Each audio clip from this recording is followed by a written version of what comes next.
श्री नानालाल मीनाना जी, श्री नागराज मीना जी, श्री रामलाल मीना जी, श्री दिनेश कोडानिया जी, श्री वीरेंद्र राठौड़ जी, मंच पर उपस्थित सभी कांग्रेस पार्टी के नेतागण, मेरी बहनें, सभा में उपस्थित सभी कांग्रेस पार्टी के कार्यकर्तागण, पदाधिकारी, मेरी प्यारी बहनों, मेरे प्यारे भाइयों, आपका इस सभा में बहुत बहुत स्वागत। वागड़ना कोना कोना थी पधारीना, मारा भाइयों बहनों ने दिवाली में राम राम। चौथ में लडुआ खाइने ओके।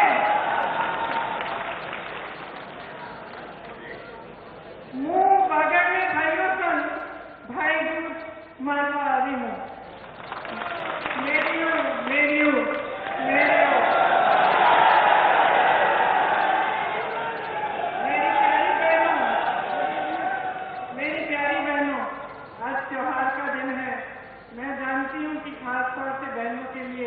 त्योहारों में कितना काम होता है, घर पे बहुत सारी चीजें करनी पड़ती हैं, इसीलिए मैं खास आज आपको आभार प्रकट करना चाहती हूँ कि इस सभा में आई हैं।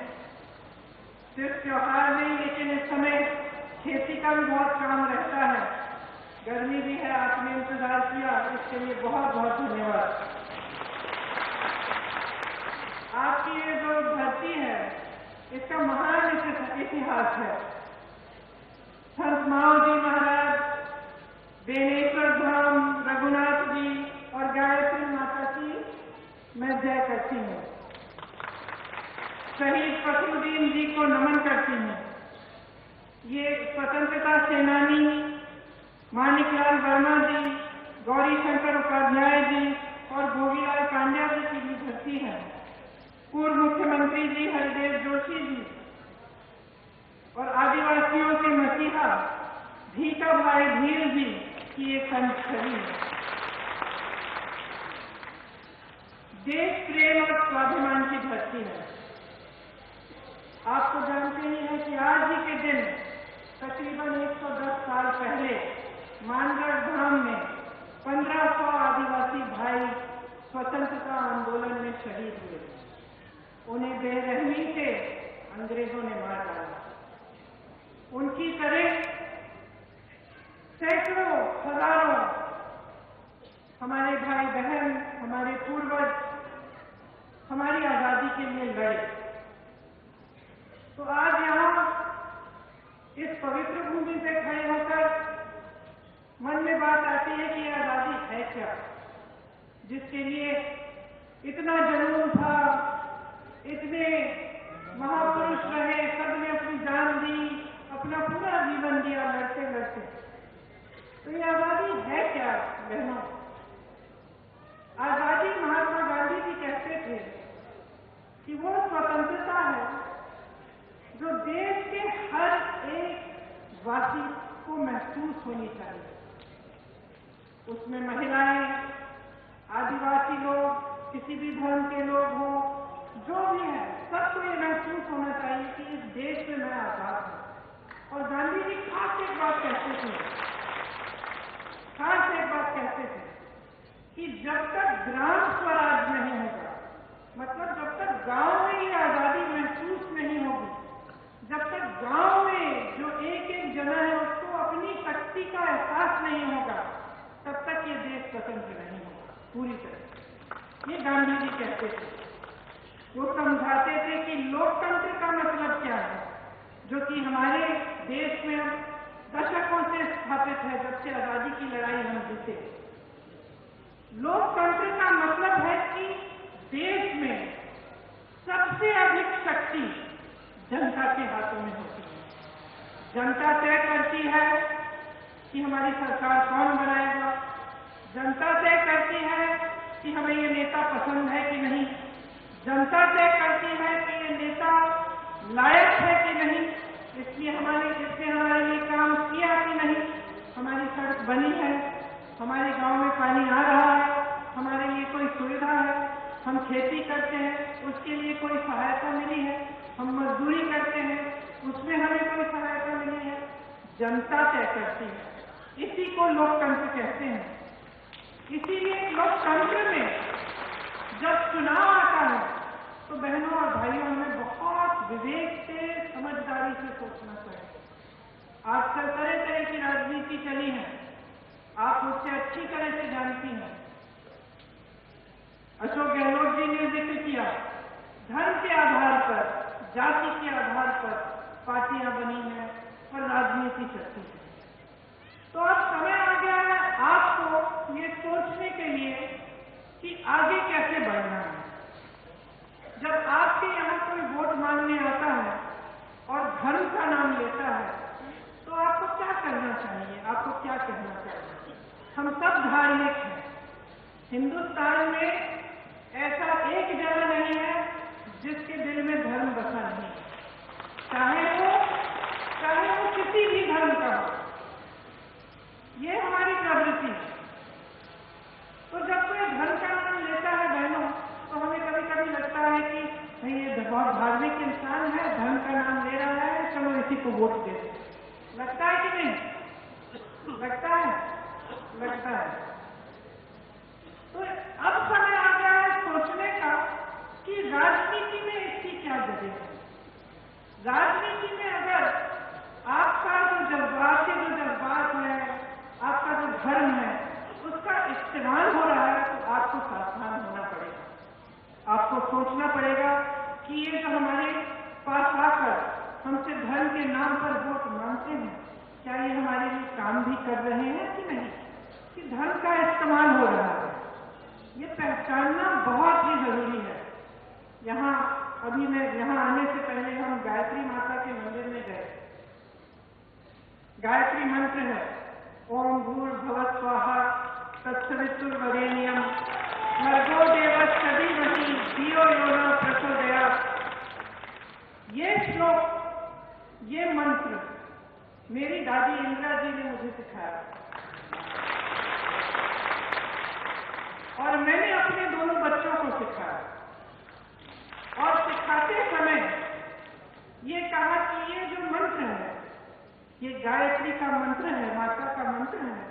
गायत्री माता हमारी संस्कृति की रक्षा करती है।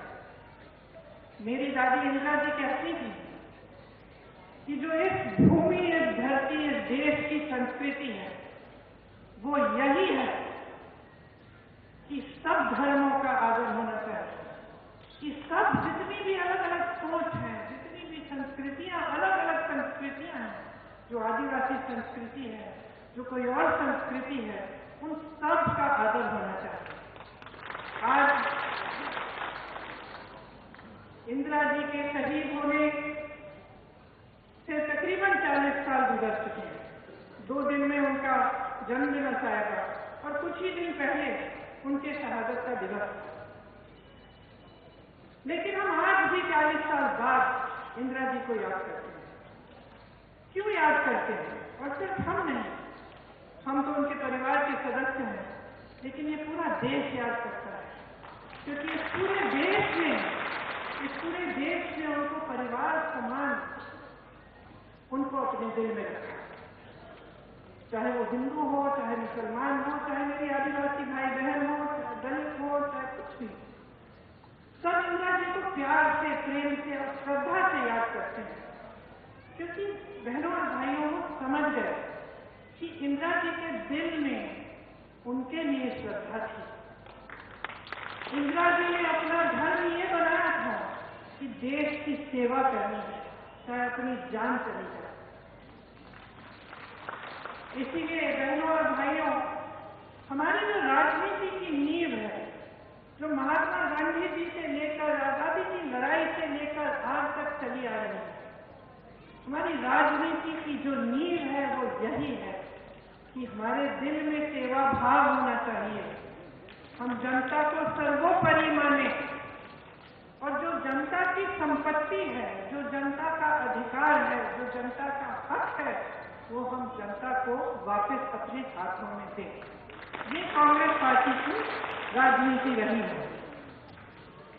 अब सरकारें बदलती रहती हैं हर 5 साल, राजनीति भी बदल रही है।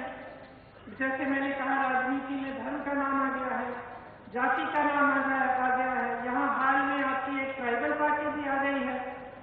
आपने खुद देखा कि वो किस तरह से बिखर गई और उसके नेताओं ने किस तरह से लड़कर खुद पार्टी को ही तोड़ दिया। आप फिर देखते हैं कि ऐसे नेता हैं, भाजपा के नेता, भाजपा की जो राजनीति है कि जब जब चुनाव आता है तो धर्म का नाम उभर जाता है, धर्म की बातें होती हैं, घोषणाएं होती हैं, चुनाव के बाद आपको पूछा नहीं जाता। गहलोत जी ने इसका मिसाल दिया, कहा कि यहाँ पे घोषणा करके गए थे कि बड़ा काम करेंगे, फिर कुछ नहीं हुआ, साल के साल निकल गए और गहलोत जी कह रहे कि हम खुद करा देंगे प्रदेश सरकार से। तो ये एक अलग तरह की राजनीति है। इस बीच सब आके भाषण देते हैं मेरी तरह। आप सबके भाषण सुनते हो, आपको कैसे मालूम कि कौन सच कह रहा है, कौन झूठ कह रहा है, कौन हमारी काम की बात कर रहा है, कौन फजूल की बात कर रहा है? ये तुलना आपको करनी पड़ती है। तो एक सीधी सी बात है और इस चीज को आपको अच्छी तरह से पहचानना चाहिए। आपकी सरकार से क्या उम्मीद है? आपका जीवन संकटों से भरा हुआ है, मुश्किल जीवन है।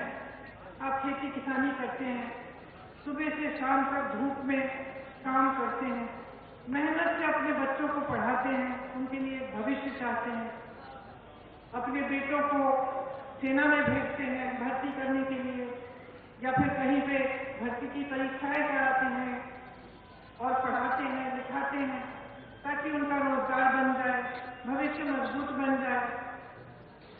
तो आपकी सरकार से क्या उम्मीद होनी चाहिए? आपकी सरकार से ये उम्मीद होनी चाहिए कि जो ये जीवन है आपका, जिसमें आप खूब संघर्ष कर रहे हैं, चाहे आप किसान हो, मजदूर हो, सरकारी कर्मचारी हो, चाहे आपकी छोटी सी आपका छोटा सा कारोबार हो, तो इसमें आपको सरकार की तरफ से कुछ सहायता, कुछ राहत, कुछ मदद मिलनी चाहिए। यही उम्मीद रखते हैं कि कोई समस्या उठती है तो आप सरकार के किसी के पास जा सकते हैं, अपने विधायक के पास, अपनी सरकार के पास, और आप उस समस्या का समाधान मांग सकते हैं। और उस सरकार की नीयत अच्छी होनी चाहिए कि जो भी समस्या है उसके समाधान के लिए पूरी तरह से काम करे। अब गहलोत जी ने छत्तीसगढ़ की बात की, गौठानों की बात की और कहा कि यहाँ भी उनका प्रयास है कि इस तरह का काम करेंगे। ये क्या था? आवारा पशु की बड़ी समस्या थी, वहाँ कांग्रेस की सरकार थी। कांग्रेस की सरकार ने सोचा कि भाई इस समस्या को दूर कैसे करें, तो उन्होंने ऐसे गौठान बनाए जिसमें जो स्वयं सेवा समूह की महिलाएं, उनको रोजगार मिला, गोबर खरीदने लगे, जैसे कि गहलोत जी ने कहा अब यहाँ भी शुरू करेंगे अगर सरकार वापस आएगी। गोबर खरीदने लगे तो लोग आवारा पशु को घर में रखने लगे, महिलाओं को रोजगार मिल गया। ऐसी महिलाओं से मैं मिली जिनको 1 लाख से 5 लाख की कमाई हो गई गौठानों से, गांव की महिलाओं की। तो इस तरह की जो सरकार होती है, जो हमारी कांग्रेस की सरकार है, जो आपकी जो समस्याओं को देख के ये सोचती है कि इसका समाधान हम कैसे करें, तभी आप आगे बढ़ सकते हैं। इंदिरा जी की बात में क्या नहीं किया उन्होंने आदिवासी भाई और बहनों के लिए, लेकिन इस भावना से नहीं किया कि आपके लिए कोई आसान हो रहा है।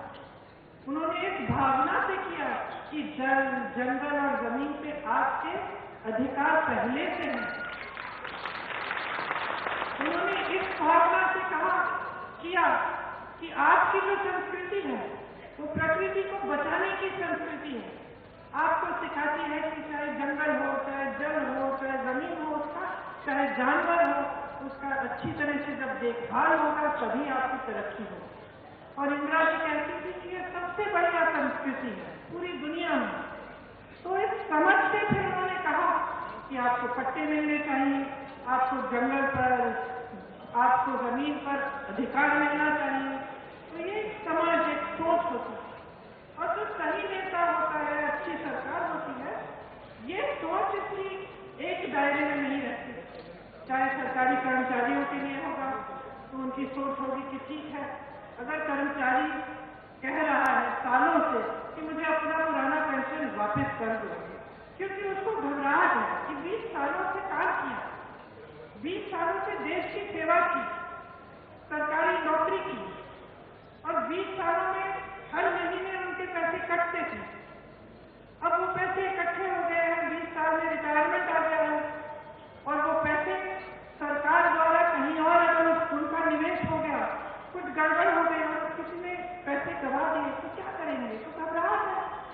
20 सालों से काम किया, चाहते कि भाई जब हमारा रिटायरमेंट हो हमारे पैसे हमें दे दो, पुराने पेंशन की तरह हम ही इसकी हिफाजत करेंगे।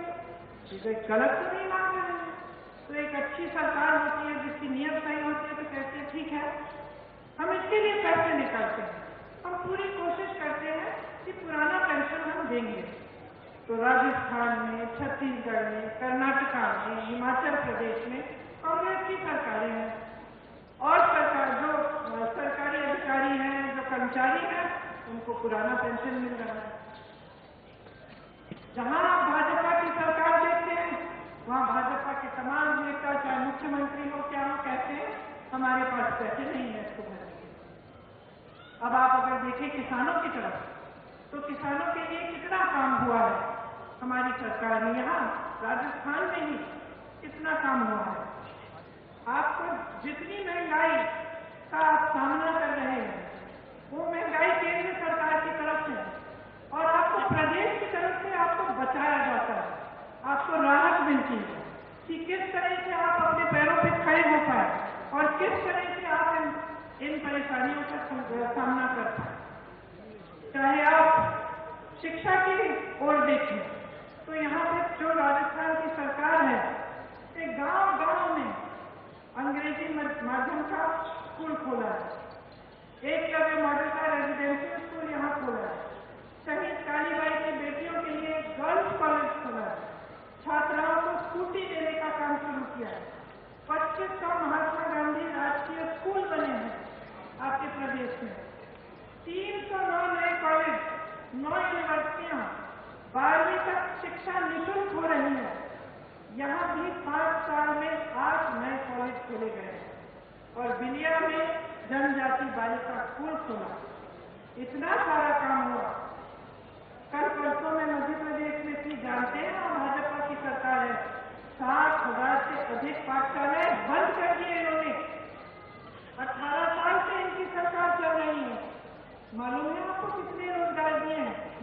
मध्य प्रदेश की सरकार, भाजपा की जो सरकार है, जहां मोदी जी कहते हैं कि हम करोड़ों रोजगार देंगे, किसानों की आमदनी दुगनी करेंगे, 18 साल गुजर गए हैं और पिछले 3.5 सालों में मात्र 21 रोजगार दिए हैं। 21 रोजगार भाई और बहनों।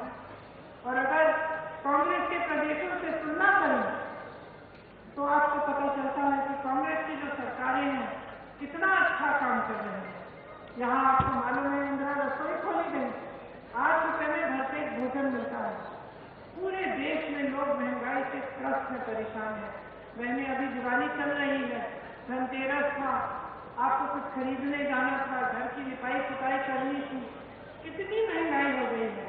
अगर प्रदेश की सरकार ने महंगाई के राहत के कैंप नहीं लगाए होते तो आप कैसे सामना करते? आज ये जो महंगाई के राहत कैंप हैं, आप सोचिए कि क्या नौबत आ रही है कि केंद्र की सरकार इतनी महंगाई बढ़ा रही है कि प्रदेश की सरकारों को महंगाई राहत कैंप बढ़ाने पड़ रहे हैं आपकी मदद के लिए, आपकी सहायता के लिए। अगर ये सब नहीं होता तो त्योहार आता है, घबराहट होती है।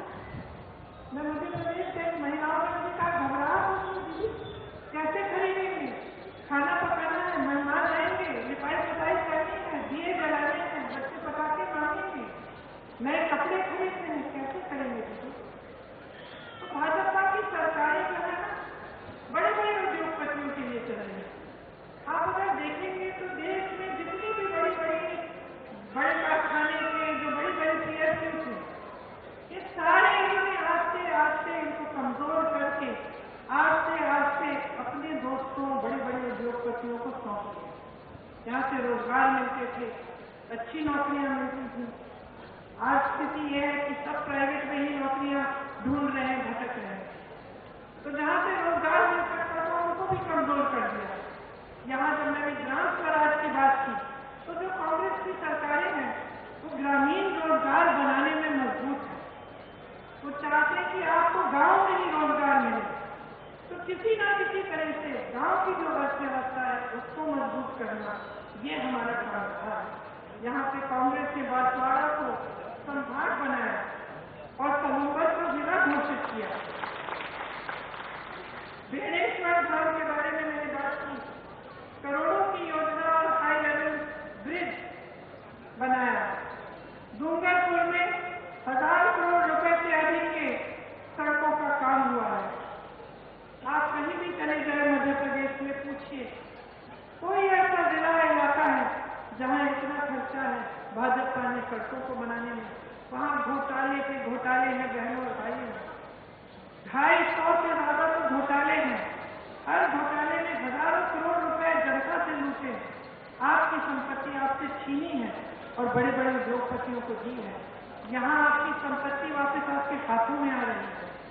आपकी सागवाड़ा से सीमावाड़ा तक जो भीखाभाई नहर पूरी करने की मांग है, इसके बारे में मुझे मालूम है और गहलोत जी भी इससे वाकिफ हैं। और इस मांग को गहलोत जी आप अगर वापस सरकार में आएंगे तो जरूर पूरा करेंगे।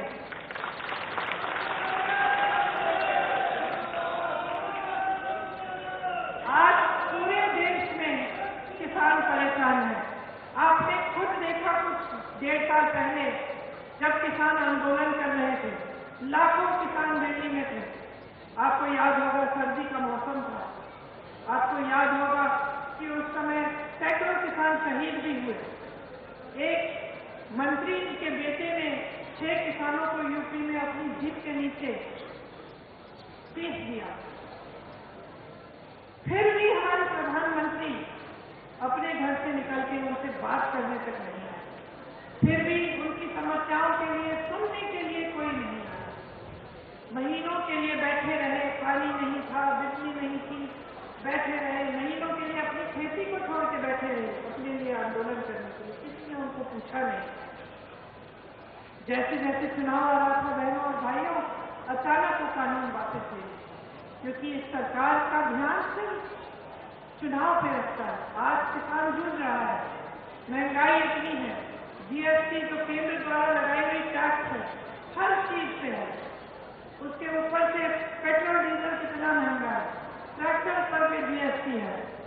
तो ये सब जब महंगाई इतनी है और मुश्किलें भरी हुई हैं, तो देश का किसान क्या करे। यहाँ पर हमारी सरकार ने सोचा कि जब इतनी परेशानियां हैं तो अगर हम कर्ज माफ कर लें तो कम से कम कुछ राहत मिल जाए। ये सिर्फ कांग्रेस के प्रदेशों में ये काम हो रहा है और यहाँ राजस्थान में लाखों किसानों को 14,000 करोड़ तक उनका कर्ज माफ किया गया। आपने कहा गहलोत जी कि जब लंपी महामारी आई थी तो सबसे ज्यादा मुआवजा भी हमने दिया आपने। ये सारे जो अच्छे काम है बहनों और भाइयों, ये भाजपा बंद कर दे। याद रखिए, ना ओपीएस आपको पुराना पेंशन स्कीम मिलेगा, ना आपको ये राहत मिलेगी, ना आपके कर्ज माफ होंगे, ना आपके बिजली के बिल कम किए जाएंगे, ना ये जो सारी जो आपको ये जो निःशुल्क स्वास्थ्य सुविधाएं मिलती हैं। मालूम है मध्य प्रदेश में स्वास्थ्य अगर सुविधा चाहिए तो सिर्फ प्राइवेट में जा सकते हैं, क्योंकि जो सरकारी व्यवस्था है वो तकरीबन ठप हो गई है। यहाँ पे आपको बहुत सुविधा मिलती है। यहाँ पिछली बार मैं आई थी तो मैं किसी से मिली थी जिनका जो हार्ट की सर्जरी है वो सरकार ने कराई और उनको 1 पैसा नहीं देना पड़ा। तो देखिए, लंबी बातें कर सकती हूँ, लेकिन मोटी मोटी बात यह है कि आपको पहचानना पड़ेगा कि आपकी भलाई के लिए कौन काम करता है। इसके लिए जागरूकता की जरूरत है। आपको जागरूक करना पड़ेगा और आपको खुद तय करना पड़ेगा कि आपके लिए आपको कैसी सरकार चाहिए। 5 सालों के लिए आपको ऐसी सरकार चाहिए जो आपको राहत दे, जो स्वास्थ्य सुविधाएं, शिक्षा की सुविधाएं, नौजवानों के लिए रोजगार और इन सबको मजबूत करे, या फिर आपको ऐसी सरकार चाहिए जो आपके जज्बातों से खेले, धर्म का नाम ले, जाति का नाम ले, लेकिन आपके लिए कुछ काम करते हैं। ये एक बहुत बड़ा निर्णय है जो आप कुछ दिनों में लेने जा रहे हैं। आपको समझना पड़ेगा कि आज जो परिस्थितियां हैं देश में वो ये है कि देश का किसान एक दिन में 27 रुपए औसत कमाता है और बड़े उद्योगपति अडानी जी जो मोदी जी के खास दोस्त हैं, जिन्हें मोदी जी ने देश की सारी संपत्ति दे रखी है, वो 16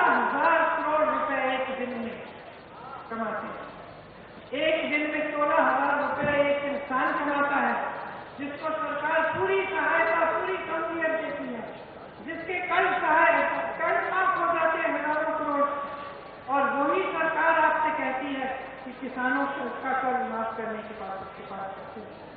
वही मोदी जी जो इन बड़े बड़े उद्योगपतियों को मदद करते हैं, जब आपके संकट आते हैं तो अपना मुंह फेरते हैं। तो आपको समझने की जरूरत है और आपको जागरूकता दिखाने की जरूरत है। आप सबसे ज्यादा विवेक आप में है। इंदिरा जी हमेशा कहती थी जनता में सबसे ज्यादा विवेक है, तो अपनी समझदारी से, अपने विवेक से अपना वोट दीजिए। यहाँ हमने कुछ नई घोषणाएं भी की हैं और उनका आधार ये है कि जो हमने पहले घोषणा की थी उनको पूरा करने का काम हमने किया, और हमने ऐसी बहुत सारी चीजें की आपके लिए जिससे आपको सहूलियत और आपको उसकी सहायता हुई। तो जो नई घोषणाएं हैं जो हम इस चुनाव के लिए कर रहे हैं, उसमें सबसे पहले जो पुरानी पेंशन की स्कीम है उसकी हम कानूनी गारंटी देंगे। मतलब हम कानून बना देंगे कि आपको मिलना है। 1 करोड़ परिवारों को 500 रुपए में आपको गैस का सिलेंडर मिलेगा। महिला मुखिया को 10,000 रुपए सालाना मिलेंगे। 2 रुपए प्रति किलो आपसे गोबर खरीदा जाएगा। सरकारी कॉलेज के पहले साल के विद्यार्थियों को लैपटॉप और टैबलेट मिलेगी। प्राकृतिक आपदा से पीड़ित परिवारों को 15 लाख तक का फ्री बीमा मिलेगा। हर छात्र को अंग्रेजी मीडियम शिक्षा की गारंटी मिलेगी। देखिए बहनों और भाइयों, आपको एक बहुत बड़ा निर्णय करना है और मैं आशा करती हूँ कि आप सोच समझ के जब निर्णय करेंगे तो आप एक ऐसी सरकार चुनेंगे जो आपके लिए एकजुट होकर काम करेगी। आज अगर आप भाजपा को देखें तो राजस्थान में बिखरी हुई पार्टी है। उनसे पूछिए उनके सीएम का चेहरा कौन है, इसका भी जवाब नहीं दे सकते। मोदी जी प्रदेश के कोने कोने में घूम रहे हैं। कभी कभी लगता है कि अपना सीएम ढूंढने के लिए निकले हैं, क्योंकि कोने कोने में जाकर सीएम का चेहरा ढूंढे। जो उनके नेता हैं उन पे खुद ही विश्वास नहीं, अपने नाम पर वोट मांग रहे हैं, तो आपका प्रदेश चलाएगा कौन? मोदी जी तो नहीं आएंगे दिल्ली से चलाने के लिए। यहाँ राजस्थान का कोई चाहिए। जो बड़े बड़े नेता हैं इनके हमको परे कर दिया है, अपने नाम पर वोट मांग रहे हैं। तो हर स्तर पे आप देखेंगे तो जो ये कह रहे हैं, जो आपके सामने ये लोग भाषण देते हैं, जो घोषणाएं करते हैं, जो बातें उठाते हैं, उनसे आपको पता चल जाना चाहिए कि उनकी नीयत ठीक है। आपने गहलोत जी की सरकार देखी, 5 सालों में जैसे वो कह रहे हैं कि जितना मांगो आप मांगते मांगते थक जाओगे, मैं देते देते थकूंगा। उनकी ये नीयत है, कांग्रेस पार्टी के यही सिद्धांत है। तो मैं आशा करती हूँ कि मैंने बहुत लंबी बातें की, आप मन में रखते हुए ही जब वोट डालने जाएंगे तो कांग्रेस पार्टी के जितने भी उम्मीदवार हैं उनको भारी बहुमत से जिताएंगे, ताकि आप सुरक्षित रहें, आपका भविष्य सुरक्षित रहे। बहुत बहुत धन्यवाद। जय हिंद।